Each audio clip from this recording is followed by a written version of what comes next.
만약 여러분이 2000년 전 예루살렘 성전을 찾아온 이방인이라면 어땠을까요? 수백 킬로미터를 걸어 드디어 도착한 하나님의 성전. 그런데 문 앞에 새겨진 경고문이 여러분을 멈춰 세웁니다. 이방인은 이 선을 넘으면 죽음을 면치 못하리라. 여러분은 그 자리에 서서 멀리서만 바라볼 수밖에 없었을 것입니다. 가슴이 답답해지지 않나요?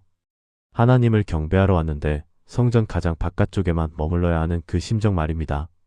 실제로 이런 일이 있었습니다. 1871년 고고학자들이 예루살렘 성전터에서 헬라어로 쓰인 경고문을 발굴했습니다. 지금도 이스탄불 고고학 박물관에 보관되어 있는 이 돌판에는 이렇게 새겨져 있습니다.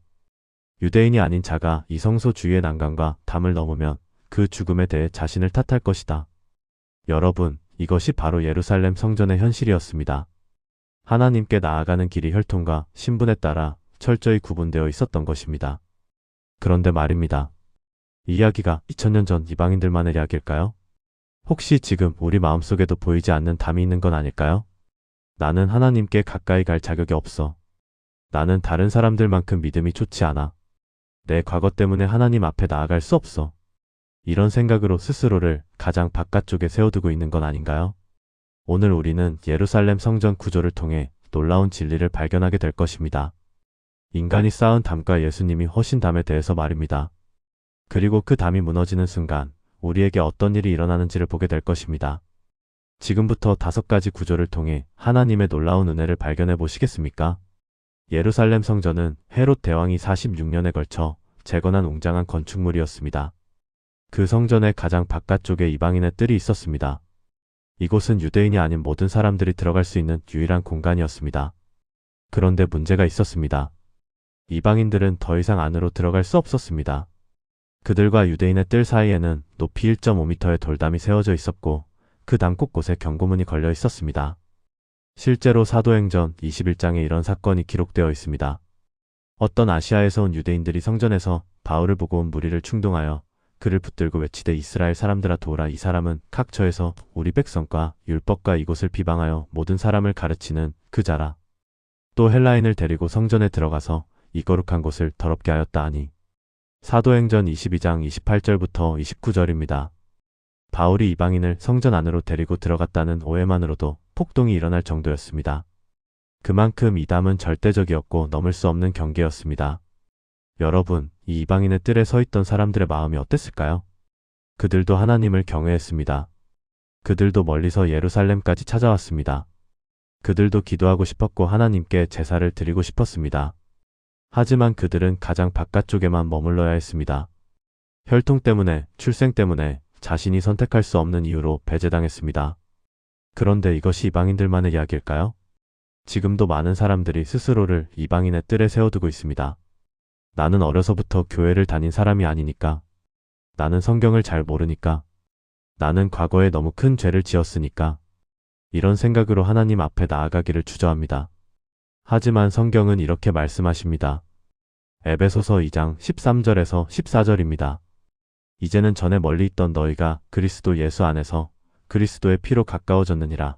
그는 우리의 화평이신지라 둘로 하나를 만드사 원수된 것 곧 중간에 막힌 담을 자기 육체로 허시고 예수님은 이 담을 허셨습니다. 십자가의 피로 그 경계를 지우셨습니다. 이제는 혈통도 출생도 과거도 문제가 되지 않습니다. 예수님 안에서 우리는 모두 하나님께 가까이 나아갈 수 있습니다. 몇 년 전 한 청년을 만났습니다. 그는 어려서부터 부모님이 불교 신자였고 자신도 절에 다니며 자랐다고 했습니다. 교회에 처음 나왔을 때 그는 제일 뒷자리에만 앉았습니다. 목사님, 저는 다른 분들처럼 어려서부터 신앙생활을 한 사람이 아니에요. 저 같은 사람이 앞자리에 앉으면 안 될 것 같아요. 그 청년은 스스로를 이방인의 뜰에 세워두고 있었습니다. 하지만 말씀을 들으며 그는 깨달았습니다. 예수님이 이미 그 담을 허셨다는 것을 말입니다. 6개월 후 그 청년은 세례를 받았고 지금은 청년부 리더로 섬기고 있습니다. 그가 제게 이렇게 고백했습니다. 목사님, 제가 얼마나 어리석었는지 몰라요. 예수님이 이미 길을 열어주셨는데 제가 스스로 담 밖에 서 있었어요. 여러분은 어디에 서 계신가요? 스스로를 가장 바깥쪽에 세워두고 있지는 않으신가요? 예수님은 그 담을 허셨습니다. 이제 담대히 나아가시기 바랍니다. 이방인의 뜰을 지나 안으로 들어가면 유대인들의 공간이 나옵니다. 하지만 여기서도 또 다른 담이 나타납니다. 바로 여인의 뜰입니다. 유대인 여성들은 이방인보다는 안쪽에 들어갈 수 있었지만 남성들의 뜰로는 들어갈 수 없었습니다. 그들과 남성들 사이에는 또 하나의 경계가 있었습니다. 당시 유대 사회에서 여성은 남성보다 영적으로 낮은 존재로 여겨졌습니다. 매일 아침 유대인 남성들은 이렇게 기도했습니다. 하나님, 저를 이방인으로 태어나게 하지 않으심을 감사합니다. 저를 노예로 태어나게 하지 않으심을 감사합니다. 저를 여자로 태어나게 하지 않으심을 감사합니다. 이것이 당시의 현실이었습니다. 여성들은 성전에서도 제한된 공간에만 머물러야 했습니다. 그들은 제사를 드릴 수 없었고 율법을 가르칠 수 없었으며 증인이 될 수도 없었습니다. 혈통은 유대인이었지만 성별 때문에 또 한 번 배제되었습니다. 그런데 놀라운 일이 일어납니다. 예수님은 이 차별의 구조를 완전히 깨뜨리셨습니다. 누가복음 8장 1절에서 3절을 보시겠습니까? 이후에 예수께서 각 성과 마을에 두루 다니시며 하나님의 나라를 선포하시며 그 복음을 전하실새 12제자가 함께하였고 또한 악귀를 쫓아내심과 병 꽂힘을 받은 어떤 여자들 곧 7 귀신이 나간 자 막달라 마리아와 또 헤롯의 청지기 구사의 아내 요한나와 수산나와 다른 여러 여자가 함께하여 자기들의 소유로 그들을 섬기더라. 예수님의 제자 그룹에는 여성들이 함께 있었습니다. 그들은 단순히 뒤에서 돕는 역할이 아니라 예수님과 함께 다니며 복음 사역에 참여했습니다. 더 놀라운 것은 부활의 첫 증인이 여성이었다는 사실입니다. 요한복음 20장 17절에서 18절입니다. 예수께서 이르시되 나를 붙들지 말라. 내가 아직 아버지께로 올라가지 아니하였노라. 너는 내 형제들에게 가서 이르되 내가 내 아버지 곧 너희 아버지 내 하나님 곧 너희 하나님께로 올라간다 하라 하시니 막달라 마리아가 가서 제자들에게 내가 주를 보았다 하고 또 주께서 자기에게 이같이 말씀하셨다 이르니라. 당시 사회에서 여성의 증언은 법정에서 인정받지 못했습니다. 하지만 예수님은 부활의 첫 증인으로 여성을 선택하셨습니다. 이것은 단순한 우연이 아닙니다. 예수님은 성별로 사람을 차별하지 않으신다는 것을 분명히 보여주신 것입니다. 갈라디아서 3장 28절은 이렇게 선포합니다. 너희는 유대인이나 헬라인이나 종이나 자유인이나 남자나 여자나 다 그리스도 예수 안에서 하나이니라. 이 말씀이 얼마나 혁명적인지 아십니까? 2000년 전 가부장적 사회에서 이런 선언은 상상할 수 없는 일이었습니다. 하지만 복음은 모든 차별의 담을 무너뜨립니다. 작년에 한 자매님을 상담했습니다. 그분은 교회에서 늘 자신이 무시당한다고 느꼈습니다. 목사님, 저는 여자라서 그런가 봐요. 제가 아무리 좋은 의견을 내도 남자 집사님들이 내신 의견만 받아들여져요. 저는 하나님 앞에서도 이렇게 뒷전인가 봐요. 저는 그분에게 물었습니다. 예수님이 부활하셨을 때 누구에게 먼저 나타나셨나요? 여자들이요. 막달라 마리아요. 맞습니다. 하나님은 성별로 사람을 차별하지 않으십니다. 사람들이 만든 구조가 문제지 하나님의 마음은 그렇지 않으세요. 그 대화 이후 그 자매님은 자신의 가치를 다시 발견했습니다. 지금은 여전도회 회장으로 교회를 섬기고 계십니다. 여러분, 혹시 성별, 나이, 학력, 직업, 경제적 상황 때문에 스스로를 제한하고 계신가요? 하나님 앞에서는 그 어떤 것도 여러분을 2등 시민으로 만들지 못합니다. 예수님 안에서 우리는 모두 동등합니다. 이 진리를 붙드시기 바랍니다. 여인의 뜰을 지나면 이스라엘의 뜰이 나옵니다. 이곳은 유대인 남성만 들어갈 수 있는 공간이었습니다.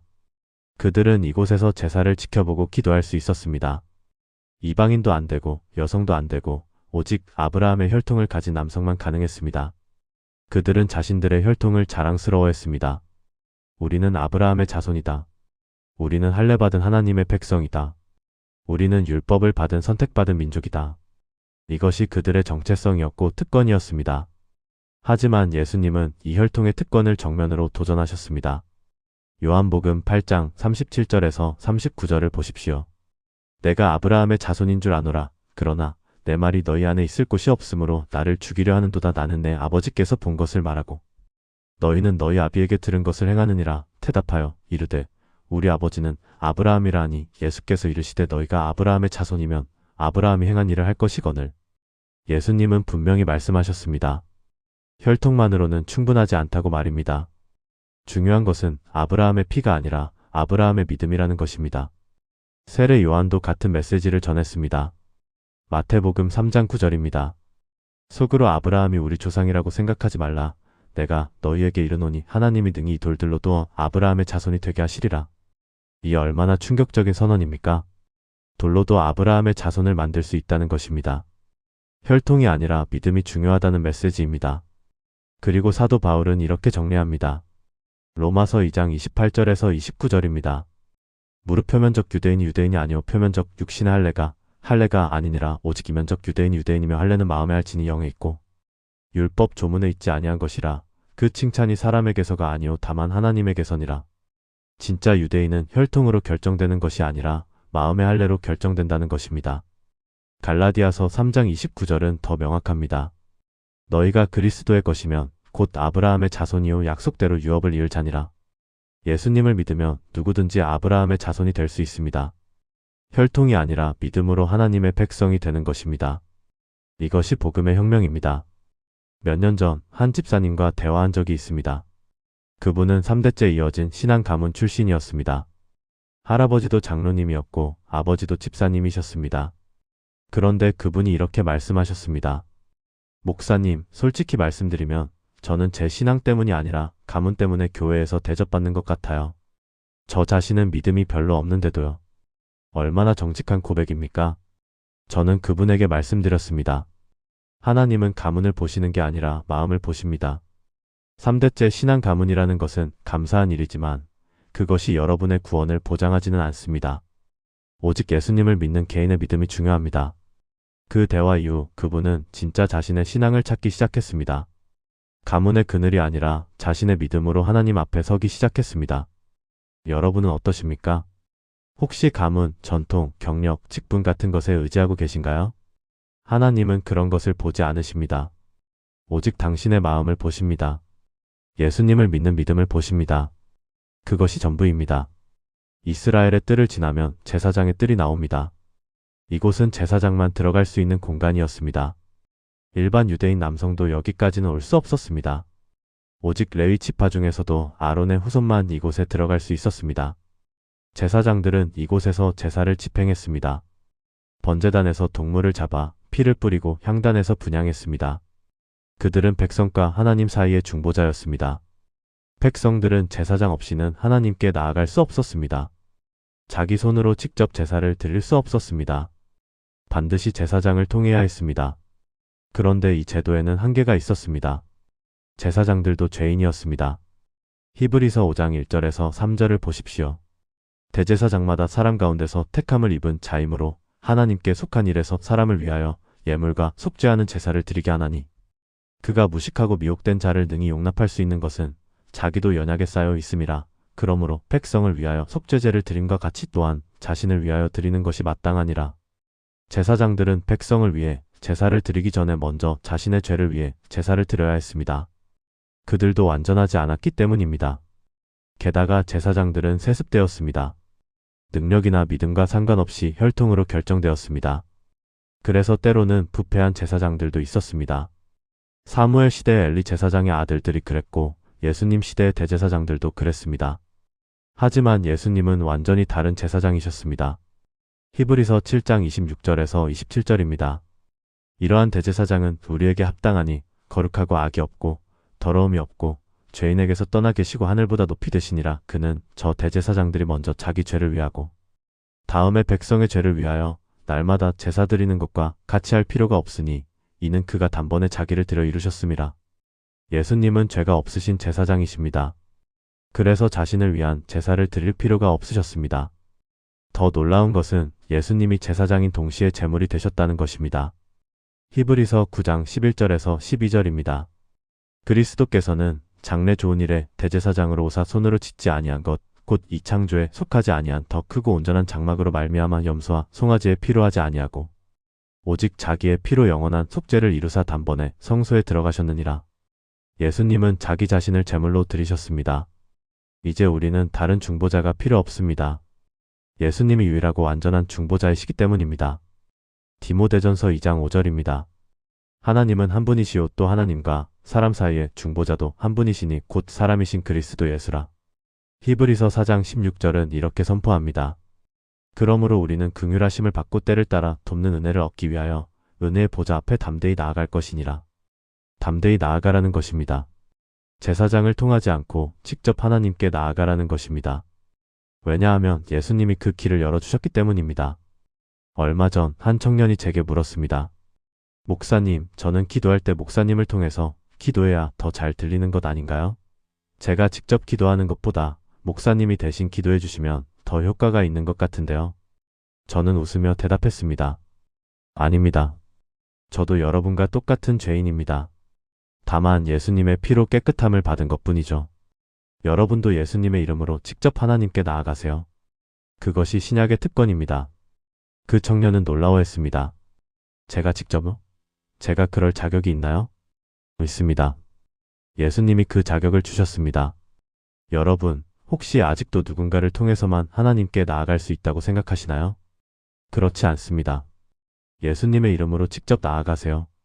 그것이 여러분의 특권입니다. 제사장의 뜰을 지나면 성소가 나오고 그 안쪽 깊은 곳에 지성소가 있습니다. 지성소는 하나님이 임재하시는 가장 거룩한 곳이었습니다.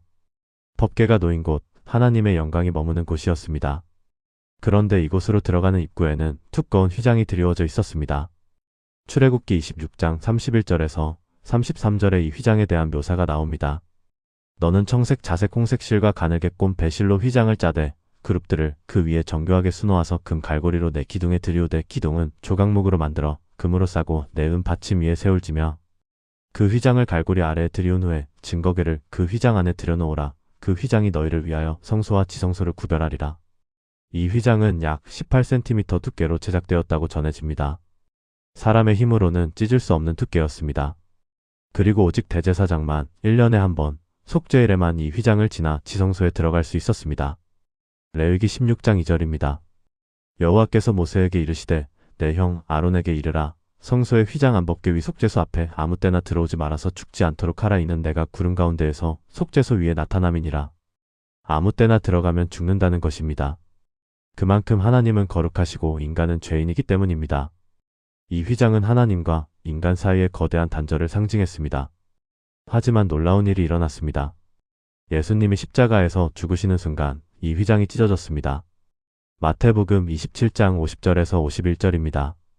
예수께서 다시 크게 소리 지르시고 영혼이 떠나시니라. 이에 성소 휘장이 위로부터 아래까지 찢어져 둘이 되고 땅이 진동하며 바위가 터지고 위로부터 아래까지 찢어졌다는 것에 주목하십시오. 사람이 아래에서 위로 찢은 것이 아닙니다. 하나님이 위에서 아래로 찢으신 것입니다. 하나님께서 직접 그 막힌 길을 여신 것입니다. 이제 더 이상 대제사장만 1년에 한 번 들어가는 것이 아닙니다. 누구든지 언제든지 하나님 앞에 나아갈 수 있습니다. 히브리서 10장 19절에서 22절을 보십시오. 그러므로 형제들아, 우리가 예수의 피를 힘입어 성소에 들어갈 담력을 얻었나니 그 길은 우리를 위하여 휘장 가운데로 열어놓으신 새로운 살 길이요 휘장은 곧 그의 육체니라. 또 하나님의 집 다스리는 큰 제사장이 계심에 우리가 마음의 뿌림을 받아 악한 양심으로부터 벗어나고 몸은 맑은 물로 씻음을 받았으니 참 마음과 온전한 믿음으로 하나님께 나아가자. 새로운 살 길이 열렸습니다. 그 길은 예수님의 몸, 곧 찢어진 휘장을 통과하는 길입니다.